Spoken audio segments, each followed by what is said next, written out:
And tonight I am the one who is sharing with you, so it's Euritt also.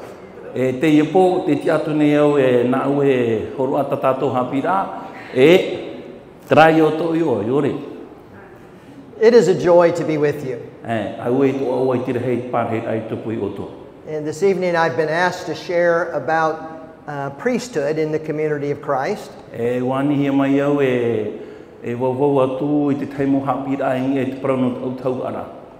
And then after break, hopefully have some opportunity to talk about church identity.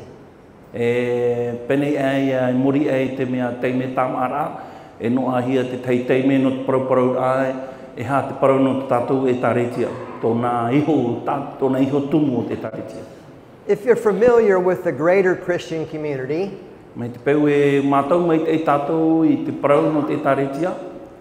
you would probably come to appreciate that in many, particularly Protestant churches, they don't have priesthood.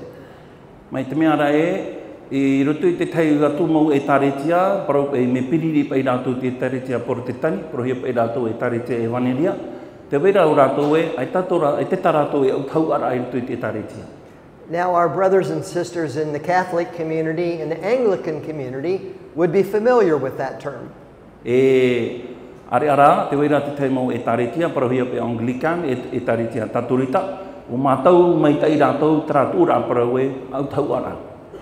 But priesthood in community of Christ is unique.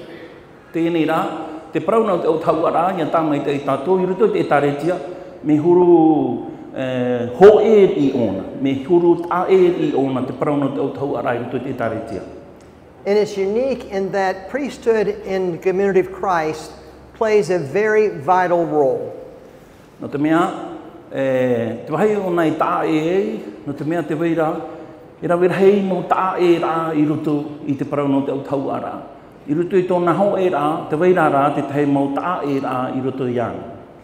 Our church is sustained by persons who volunteer their time to serve in leadership.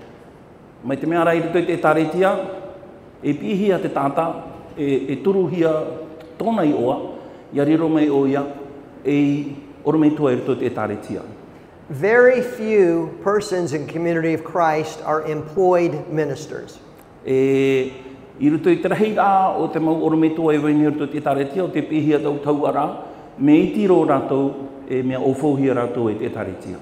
The strength of our community of Christ congregations are that we have priesthood members who serve because of their response to God's call.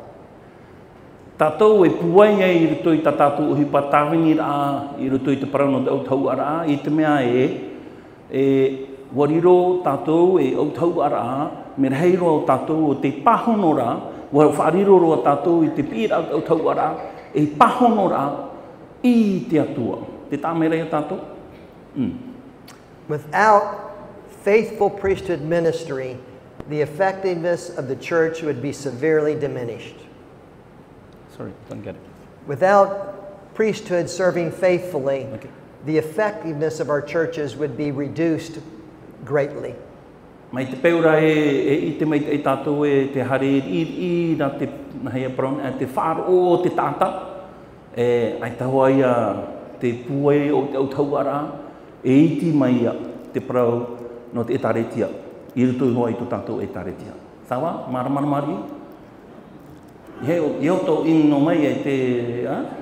Okay. In our Doctrine and Covenants, we are told that all are called according to the gifts of God unto them.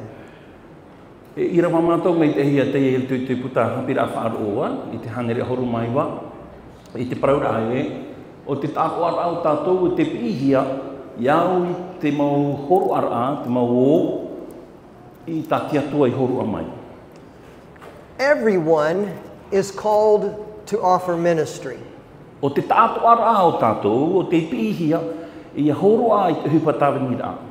But our gifts and talents are all unique to us individually.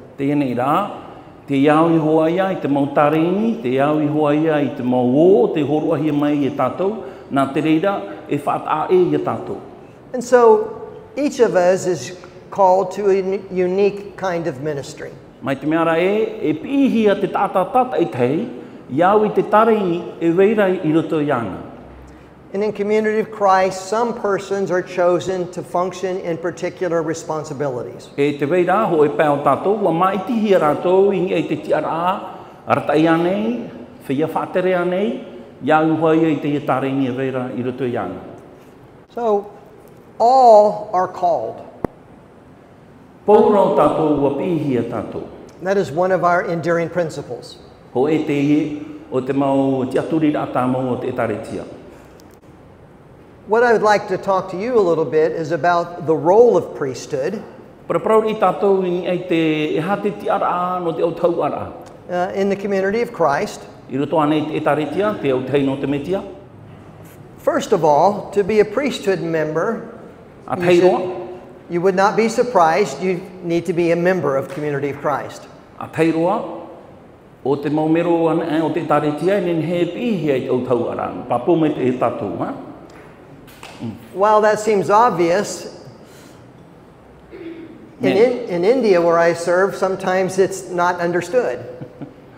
Promau no tātou me ohia I whiruri e oia hoa, e mero hoa, e riro mei e au tau ara. Tēnei rā, I roto I te hei toa whenua no whenua initia, e no rātou e ere te me ohi e te parau rā e mi tarai hoa, e tano hoa ia papitito, e uti e riro mei o rometua. Just last week, I received an email request from one of our India leaders. E te hepe toma me ari anei, ua whari mei iau I te teirata, no roto mei to tātou mauarata e, mo tia whatere no te whenua initia. And he said, we have a new group of persons meeting, but we don't have a pastor. Tēnā ora I roto I tēnei rata e, wanoa I au I te ruruma I te tei pupu tāta, tēnei rā, ai te pai hoa ia e orometua no te arata I rai rātou. But I want to make one of the persons pastor. Someday I think he'll become a member of the church, but for now let's just make him the pastor. Te ani meira ona hinaro pe wo e horo a te tei tiara au tau ara I roto I rātou, tēnei rā e tia turi rā o e anan hei, e papitito me hoa ona I roto te tare te anan hei, ati e noa pai. And I said, well, let's wait until they choose to be a disciple in the community of Christ, and then perhaps there will be a call to priesthood. Tēnei nā otoro e heru I pā, ia pai tātou e rūa, ti e mei te tātou ia pāri mei te ina pene e pā e papitito mei ona e, o tina e pihi atu e te tau ara. So priesthood members are members of the church. Tara me papu mei te taramana, ia riro me o tau ara e mero hoa ia no te taretia. Also, we expect priesthood members to be disciples of Christ. Te mea ti e hiara no te o tau ara, ia riro mo hoa rātou e pipi no i e tumetia. As we review the offices, you see the priesthood is called to emulate the life and ministry of Jesus. E hare ia tua tāpapana e tātou arau ana e te parau no tara e tara au tau ara, e hio me hoa tātou e wariroro hoa tātou te keimo teime e hiora e tahuni. Priesthood members are also to be servant leaders. E au tau ara, wariro atu ara tō, e aratai, e whia whātere. And the emphasis is on servant. Mai te mea ra e, no atu tō rātou ti ara e aratai e whia whātere, wariro ai rātou e tawini roa, nā mua roa, wariro rātou e tawini, nā mua roa. When we study the life and ministry of Jesus, we know that he was a great leader. Ia tua tapapana e tātou I te parau no i e tu mei te ai tōna anu taura, e I te mei te hoa tātou e wariro hoa I e tu, e arata e pāpū mai tai.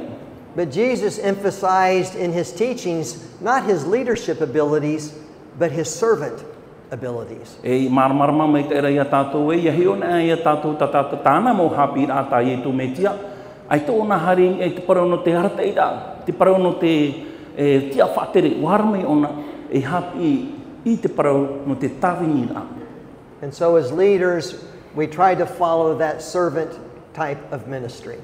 No atu e whia whatere tātou, e hie hoa e tātou I te parau no te tawini rā te tai e te tai. Priesthood are also what I call enablers. E parau atu hia te parau no te mau au tau ara i te mau tata me huru rewe hei pa e mau taona tu te rote hei te facilitatora e wori i parauhi ara tō i te mau tata e arata e mau tata e tauturu e whaohi e te mau mea atua e rauti nā rātou e rauti i te tahi mau mea. Priesthood do not always have to do the task, but they need to see that the task is completed. Me tai mo te me, ai tate au tau ara e titau hia e nāna i hoa e rawe i te ria tapuru e hupa. Me tai mo te me, e ani atua hia au tau ara e nāna, ia e he opoa, nāna e tauturu e ia tai hoa te tapuru e hupa i te pai hopea. Mara. Good priesthood member will enable others the opportunity to share their gifts and talents. Mai te mea rai, au tau ara, e ani hia iana e tauturu whatata te tai e te tai, ianen hei iana iso, te mea te tata e tauturu hi ara, e tai te wha tāna i opua hi ara e rutu i tāna e hupa tāwini rā. When I was a young district president in Texas, I was visiting one of our congregations. Ariro ai au e whia whaatere rutu i te hei tua whenua tōu, e taureare ara awau, wariro o e ti e, no te ria tuha, e wahare au e wharere i te momero o te taretia. And I was in charge also of the offertory. I te reira te me nā ua tua e hapa ona i te hupa no te tutia. And I'd asked one of the young boys if he might take up the collection. E te tei te me wāngu o te tei taureare ai, nenhea nei tāo e hapa o me te ria tuha. After the service, the little boy's grandmother came to me. Mori e pure rā uhara mei te mea te mamaru au te rātau rea rea, uhara mei wharere ia. She said, I bring my grandson to church every Sunday. Tēnā ora tōna reo e oite oe, paura tāpati a whai me hoa o tau mōtua. And she said, he had never been asked to collect the offering. Iei te mei tei oe, ai taru atu ho e te me wāngi e hi an iana e hariti tau ki tutia. And you gave him something special to do. Te tai rā mei oe, uhoroa oe te e tapura uhupa, tā e mei te e nana e rau. And she thanked me for giving him the opportunity to serve. E waha maruru te e mamaru au iau, i te mea e, ua whai tūtou o tāna o tua i te rawe rai te e uhupa tāwini rāno te tutia. It used to be when I grew up that only the deacons collected the offering during the service. I te rā no tau me mātau mei te hia e, o te tia tono ana e te nenhe e rawe te parau no te tutia. But here, a very simple act gave a small boy an opportunity to feel that he could serve also. I rutu te nehi o rā, i rere i te hia e, nenhe atua e horoa i te ria whanau rā, nenhe atua e horoa i te nei, uhipa, e nā tau e rawe i te ria tāpura hupa. Priesthood is often about enabling others so that they can exercise the gifts that God has blessed them with. E pi atua hia te autau ara e ia horoa, te i rawea, no te hani rai te te ia horoa i tāna hupa tāwini rā. Nā rutu i te ia hupa tāwini rā tāo e rawe nei. Also important in community of Christ is that priesthood are accountable to church officers. Te tei atua, te mea e ani hia i te mau au tau ara o i hui, wariro rātou e aratai. Wariro atua rātou e tia whātere, i moai to te whātere rā. We believe that God is the one who calls us into priesthood responsibilities. Papu mai te tātou e, te tia turi papu mai te tātou e, o te atua, te pi e tātou te au tau ara. And leaders discern the direction of God's Spirit about persons and their call into ministry. E te tia turi atua nei tātou e, nā te whea whātere, e tono i a tātou, i arawe te ria tāpura huipa. And we have a process in community of Christ that we follow that leads to ordination. Te wea tō rāho e arata i rā, mai te teime o e pihi ai, e tēnu atu te teime i whaatoro ahi ai. So while we believe that God does call persons to priesthood, the church has the responsibility of stewardship over the priesthood. Te wahi tātou e te aturi e nā te atua tātou e pihi, tinga I te parau no te hap ora e titau he hoa te whatere rau te taretia e tia au I tēne pira I o tauara.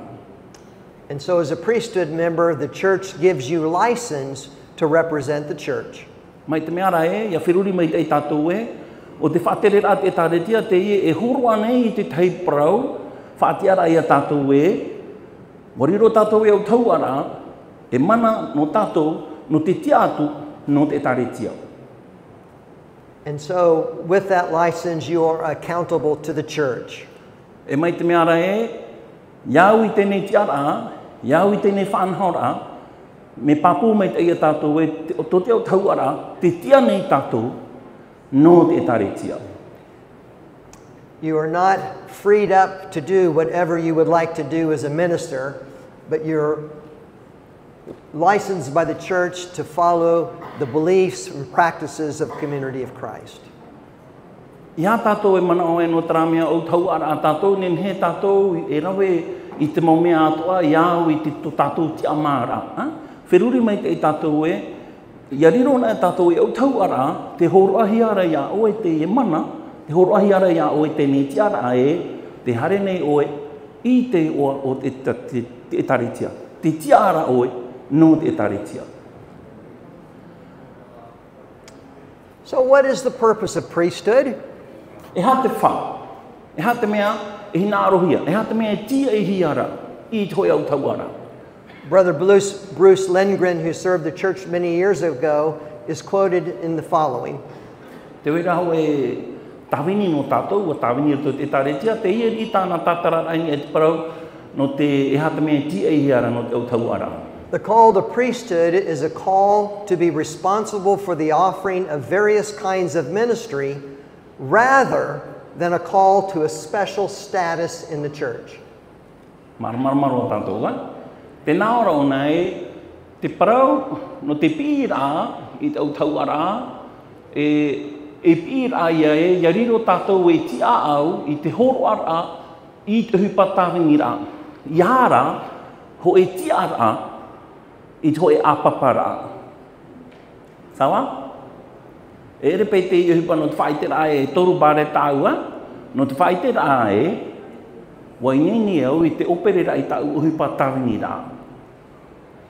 Mara, orera whaite mei te peo I te flura. Sometimes in our congregations, priesthood forget that they are a servant minister and that priesthood does not set them above the congregation. Me tai mo te me, I rito te mau amuira, te moe hiara I te te mau au tau ara wariro moe hoa rātou e tāwini. E hare pai rātou ni e tō rātou tiara, whiruri e pai rātou ai tā me huru, te I pai tau au tau ara te o, te moe hiara I te te mau au tau ara te ria tuhai. I served for a period of time as the Mission Center president in Jamaica. Te weira ho e tāwini tō tātou I te whenua Jamaica. And I struggled with many of their leaders because they often saw priesthood as a status symbol. Mai te mea rai rutu I te ria tua whenua, ia riro nei rātou e au tauara, e hio pai rātou tara au tauara, mai te mea rai e whaito te I, e grad e te I rutu I tō rātou hiora. In their services, every priesthood member would always sit on the rostrum. E te he hoa rātou e au tauara, no te mea e parhei pai rātou te wahei teitei roa I tō te wharipure rā. Sometimes there were more people sitting up here than were sitting in the pews of the congregation. Me tai mo te me rei e te mea tshep, me I tiro te antia. E tai pai mo te mea, me rei e tātai o, me I tiro e tātai te tāmuira. One of our young women who was employed by the church, a Jamaican woman, I always found her sitting in the congregation. Mai te mea rei te wera hoi e tuahine, me mātau mai te ea nei te tua whenua, o ona rai pārhei pe o nei te tāmuira. She was an elder in the church. Tōna tōroa, e periti putero o te taretia. And one of our key leaders. Ho e te I o te mau tia whatere o te taretia. And I asked her, when I come to your congregation in Shudley, you're always sitting in the congregation. and not up here with all the other priesthood members. Te nao ne au ia nei te tuahi ne hari na me o nei tara pau tara mo te me hari na me o ti o i raru parhei e pe o parhei e tara mo fe e o ia. And she said, well, it's because I'm not above the people, I am one of the people. Te ia tāna pahonora. Te nāora pai tara tuahi ne no te mea e o wau nei ai te o i ia e te tata. Te roto pūra o I te tata. Trata na pahonora. I remembered that story that experience that she shared with me. E pauro te teine hamana anua o te mana ta te ne tuahi ne I opere mai nā. When I go to India, they have gatherings where there are several thousand people. Hare nā o te whenua initia tarato maururu rā te me iti roa tautini tata. And it's not uncommon that it is very common that I'm always sitting on the rostrum. Ere te hupa mātou hia, tēnei rā, I o rātou e hupa mātou tēnei. Wau ne, hare ro I aro, tara parahira I aro.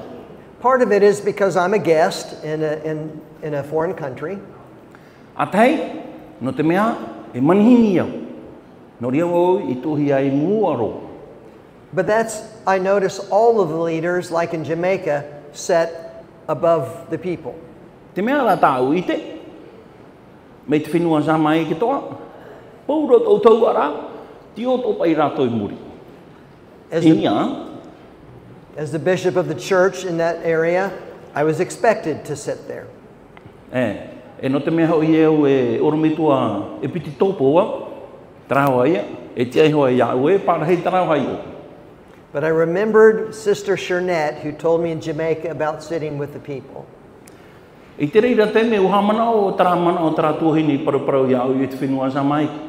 Hamana o tara mana o tara tuahini. So when the worship service began, I was not the speaker.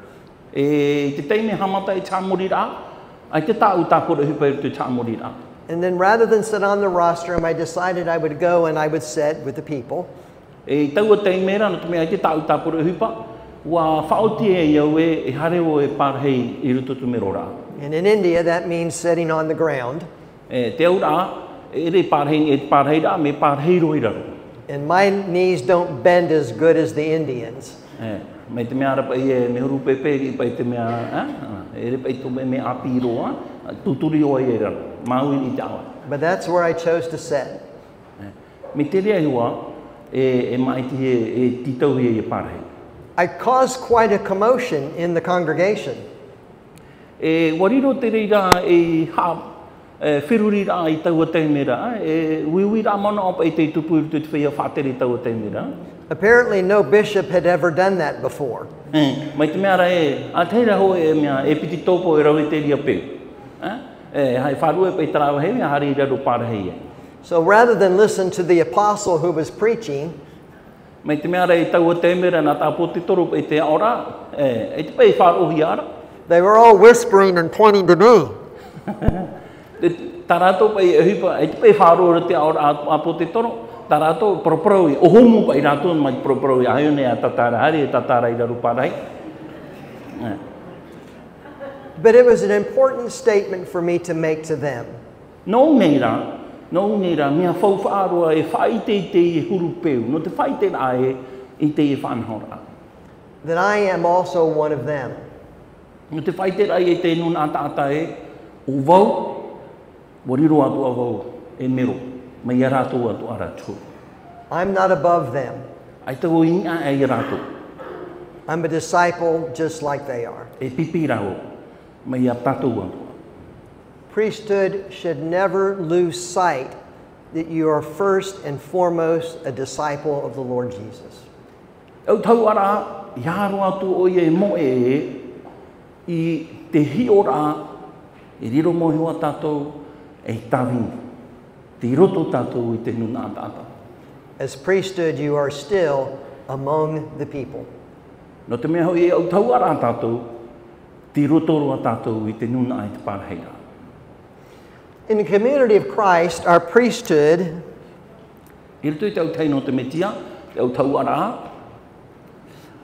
is divided into two groups. Te waine ia e piti pupu I roto I te ria. One of those is what we call the Aaronic priesthood. Hoe o rātou te pihia au tau ara a Arona. When I was a little boy, I didn't hear the word Aaronic, I heard the word ironic. I tau tamari I rā te wera pa I tara tao I te reo frangi ironic. Ana, me eri pa I harin e nā te reo peretane. Tōna api rā, mana o nei au tau ara ironic. Hupa atapa e te ia. Ironic tara I te o hupa whao. Ana, mana o rai o nei, I me ero te au tau ara. Mea, au tau ara hupa whao. Nā te reo marite. And I was often corrected by my parents.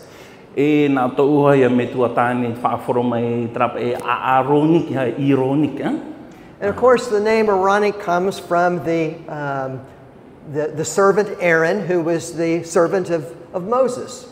Wa tāmai te hoi a tātou nō roto mai te I Arona, nō roto mai o I tu e tawini piri roi a mōte. And Moses charged Aaron with taking care of the people. O mōte, wa horoa o I te nei parau I roto I Arona nā oe hapa I te maumea, nā oe I parhei peso I te nuna atata. And our Aaronic priesthood is about taking care of the members of the congregation. E tāmai te tātou te parau no Arona, e hapa ia ona, e au purupuru ona, e atu ona I te nuna atata. E rea ne? And there are 3 priesthood offices that are called as Aaronic ministers to provide this special pastoral ministry. E ruto I te au tau ara Arona, te wei nei e maha e toru. The deacon, Te tiatono, the teacher, te hapi, and the priest. e te taua.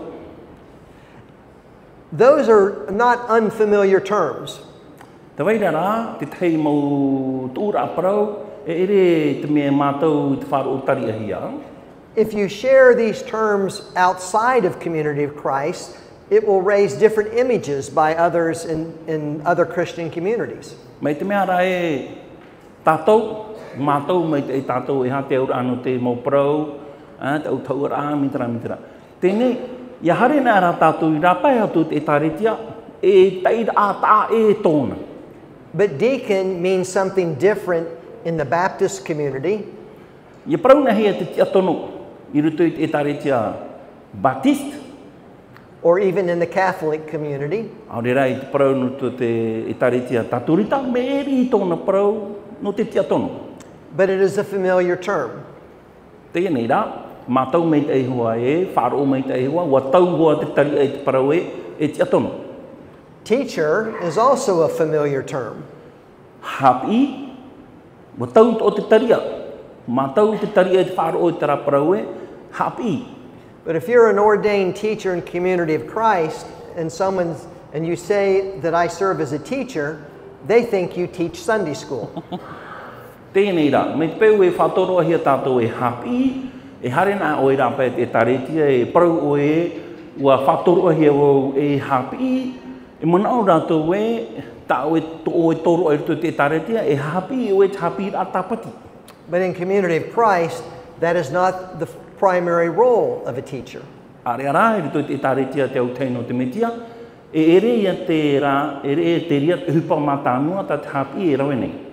And of course, priest means something very different in Community of Christ than it does in other communities that have priests. Te parau atu ano te taua, mātau mai te tātou, te parau no te taua i ruto te taretia, e ere rā, hoa a huru whanho rā, i ruto te tai atu mau hapo rā. In Community of Christ, it's important to remember that we have a vocabulary and a language that is very internal. Ia maramarama mai te tātou I ruto te taretia, te wei nei hoa te tei mau tao, te wei nei hoa te tei mau teira aparau, mau tomara, no roto no hoa te I te taretia.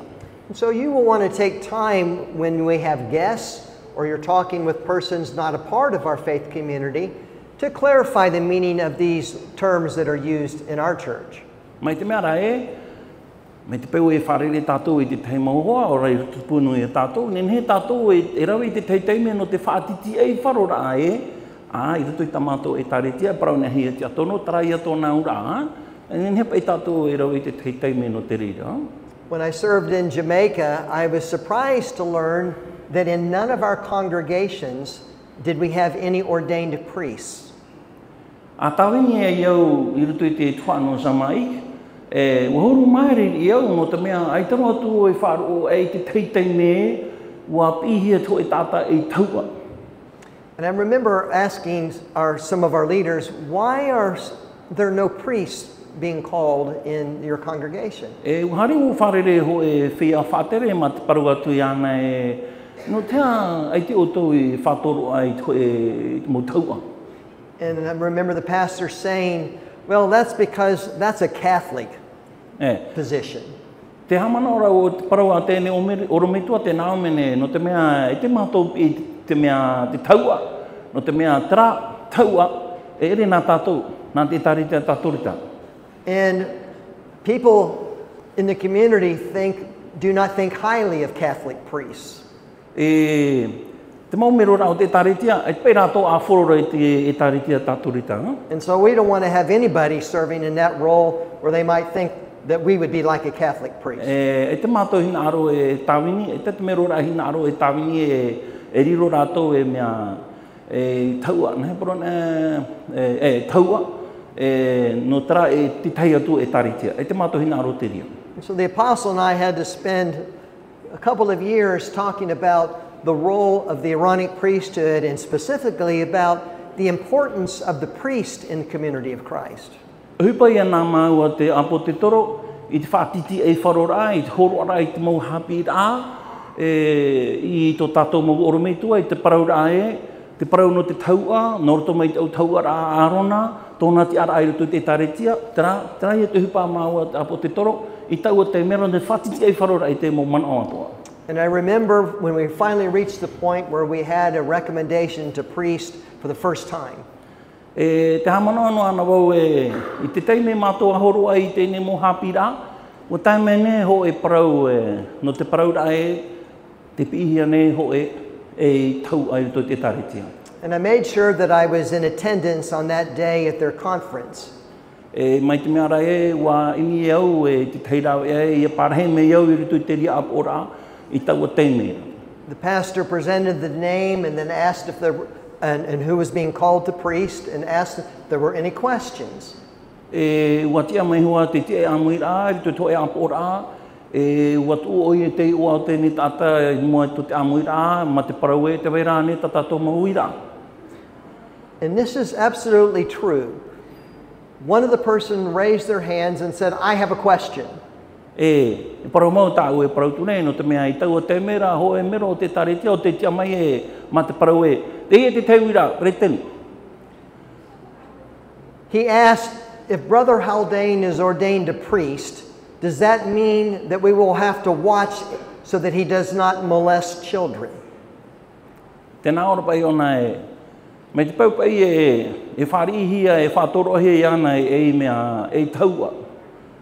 Te aura, e tano hoa mātou iahi opo ai ana ia ona rawi ino te motamari.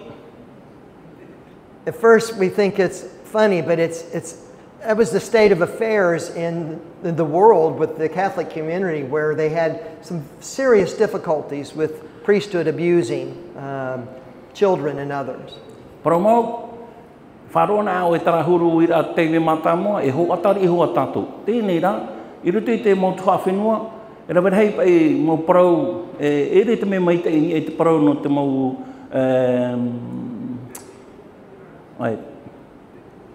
prepitero, I rutu te taretia taturita, I rutu te ria tuha whenua. Pea pea ro te, me rei ro te mana pea pea I rutu te mō mero rā, I rutu te nuna ata I te parau. So, common terms, but they mean something different in the community of Christ, and we need to take the time to clarify so that everybody understands these roles. No reira, parau mau, ho e atao, nā tu te rewharangi, tau e paraura, ho e atao, e rea ho e whaanhaura. Me tano I hoa te teiteime, ia rawe hea te ria teime, no te whaatanora, whaatiti ei wharora I te teime o whiruri rā, I te tūra parau, te tomara. I whaahipa ai tēnei tau. In the community of Christ, we also have what we call the Melchizedek priesthood. I ruto I te au taino te mitia, te wea tuara te au tau ara merihi te tau. And of course, the Melchizedek comes from the Old Testament. E au tau ara merihi te tau, tā mai te hoa ia tātou e, nō roto mai o ia te whauwha teito. He was a great high priest in the Jewish community of that day. E ruto I te orara anō te atiuta, wariroroa te e praupai tātou e au tau ara arhei, I roto I te apapara anō te taretia o te mō atiuta. And he was a visionary and spiritual leader. O rātou wa e, te riro I te hio a te ara, o rātou wa e te riro I te arata I ra. And so the Melchizedek priesthood consists of persons to provide spiritual leadership to the church. Au tau ara merihi te ta, e horo a rātou I te arata I ra pēwārua, I te arata I ra te taretia. And so in Community of Christ we have elders, persons that are ordained to provide that kind of leadership and ministry. E rito I te taretia, te wei ne o rātou te pihia I preti putero. O rātou e te amo I te ria tua ahupa. Some elders are called to be 70. E roto I te ine pupu no te preti putero, te wei rau rātou e pihia, e pita ehia rātou e hitu ahuru. A specialized kind of ministry that sends elders who become 70 that go out on the edge, cutting edge of the church and planting new opportunities and new expressions. O rātou te pi tā e hia e hitu ahuru, tā rātou o hipa no te harera ai ai tara mō hei, ai te o te awahot o te taretia, o rātou te hare tu e te tono hia rāpai atu I o te taretia no te hare hior ai te teimo wahi api. In the French Polynesia, you have had much experience with 70. E nei Polynesia nei wai te au e me arawhiro a tātou I te parau no te terimitina rera. Some elders are also called to serve as high priests in the church. E ruto I te ia ana I a o te mau periti pūtero, te wei rahoa o rātou e riro mai e anana hei e tauarhei. And it's an awkward term to say high priest because it makes it seem that the high priests are above, but they're not. Mai te mea rapai e whaahupana e tātou I tara parau e tauarhei, e aupa I ruto I tō tātou wherurira e te ngā e rātou I te mau periti pūtero, aita roa tō miteria tōru wherurira. High priests are ministers of vision. Te parau no te tauarhei, o rātou I te parau no te hi o a te ara, hi o tara mau hei e hate au, e inga e te mea te riapai. And then some high priests are also called to serve as apostles, evangelists, or bishops. E ruto I te ia ana I ata no te mau tauarhei, e pi e te teipa, e apo te toro, e hapi e waneria, e piti tōpo. So that's the priesthood in Community of Christ. Nā mā, te e te parau no te au tauara I ruto e tariti au tei no te mitia. A vibrant congregation will have all of these priesthood offices represented in their congregation. Mai te meara e, ho e amoid a I mai te e arat e mai te hia e te wārua mai te e, nen he rātou e noa I te tātua a o te au tauara I ruto I te amoid a. And that's usually a sign of a very healthy congregation. E, wei tei mau te me, te rā te tāpao mai te e no te itera e, e amoid a mai te e te e. Let's talk a little more about specifically the Aaronic priesthood. Hau mei tātou ni e te parau no te au tauara a no a aruna. Aaronic priesthood are supportive and pastoral ministry rather than administrative. Tua tāpapana e tātou I te parau no a aruna, tōna parau, te parau ia no te turura, te parau ia no te parau no te orometuara no te tauturura ia I te tei. Ia no te parau no te rata ira a, ia no te parau no te wherurira a. Ai te rātou I te ria wahai. The pastoral ministry is looking to the care and concerns of the body of the church. Ia parau na hea tō a arona, te waira pa I te rata o nā rātou I te ro wharangi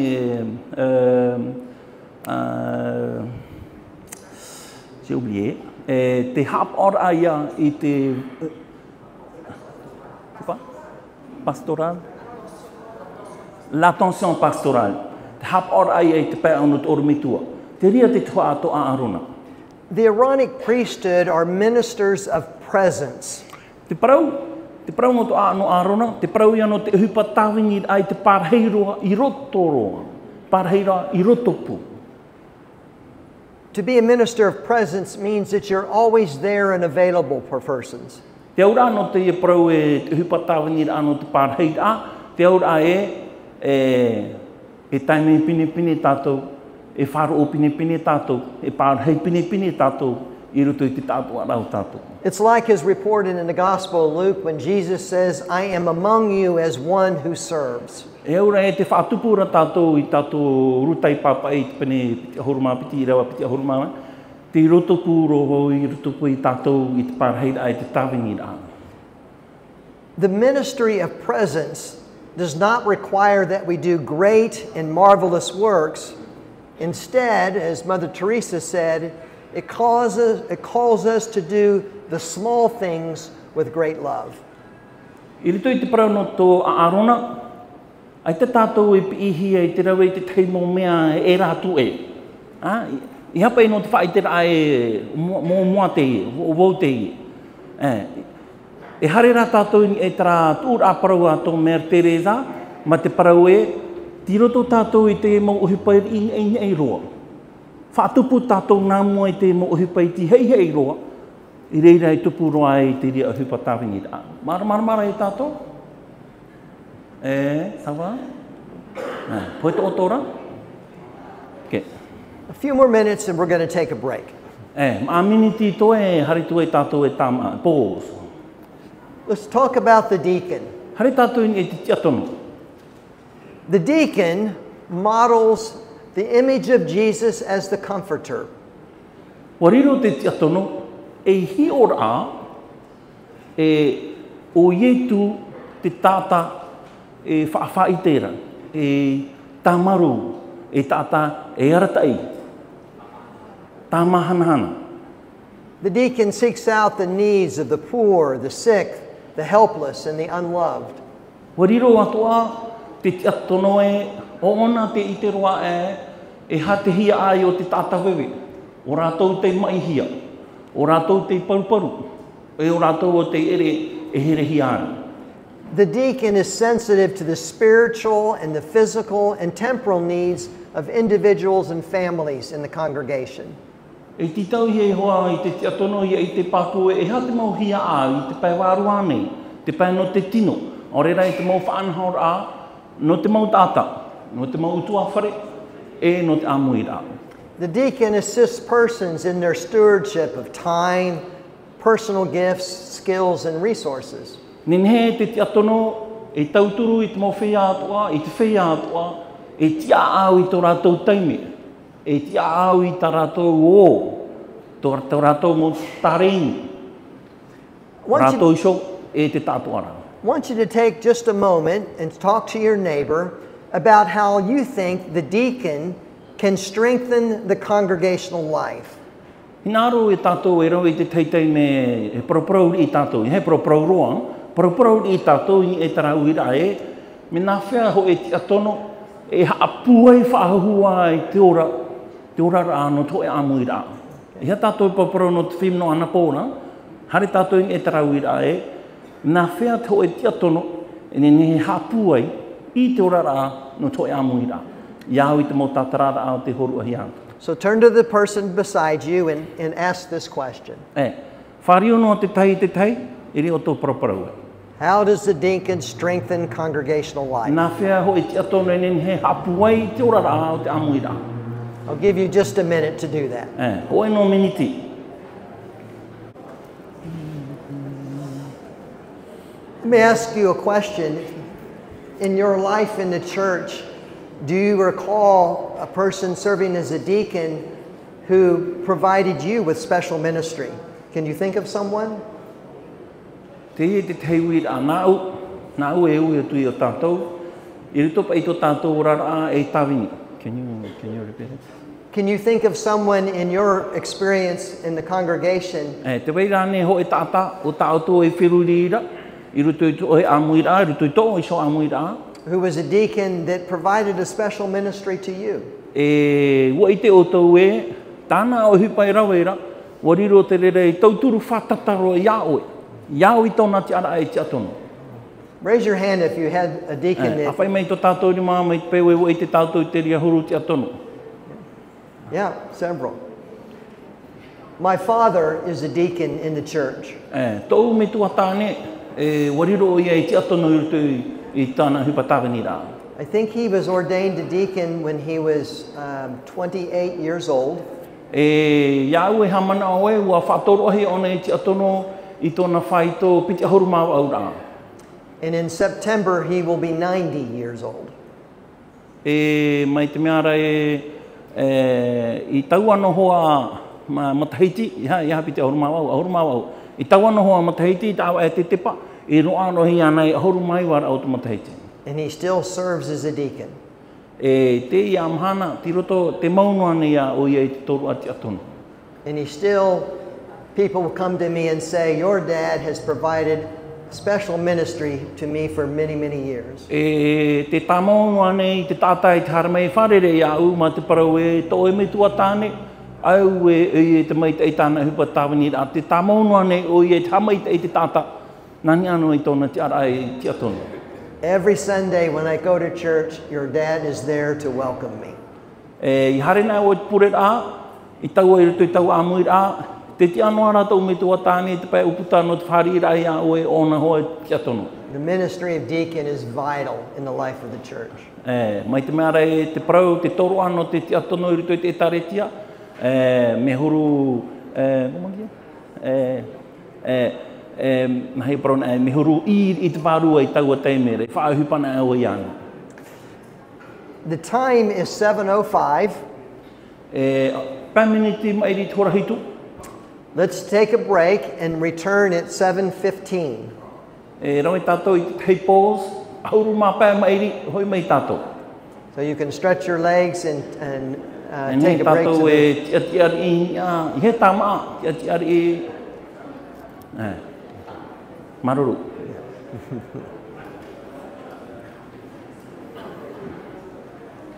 Thank you. Thank you. Oh, merci. So,